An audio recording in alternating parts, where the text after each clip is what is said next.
Last पार्टमध्ये मी तुमच्याबरोबर रांगोळी वगैरे शेअर केल्या.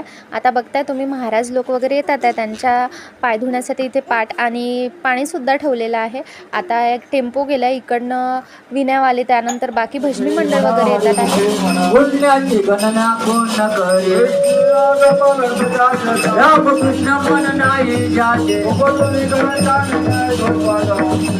इथे जे विनेकरी आहेत त्यांचे पाय धुवायचं वगैरे चाललेलं आहे. मी आणि प्रिशूसुद्धा आलो आहे. मी प्रिशूलासुद्धा म्हणजे सर्वांच्या पाया पडलेल्या आहेत तिला घेऊन, म्हणजे तिचासुद्धा हात लागू दिलेला आहे, कारण तिलासुद्धा आशीर्वाद मिळावा. तर जसं तुम्ही व्हिडिओमध्ये बघताच आहे. त्यानंतर मागून पालखीसुद्धा येत आहे. पालखीमध्ये पादुका, ग्रंथ, दिवा या सर्व गोष्टी असतात.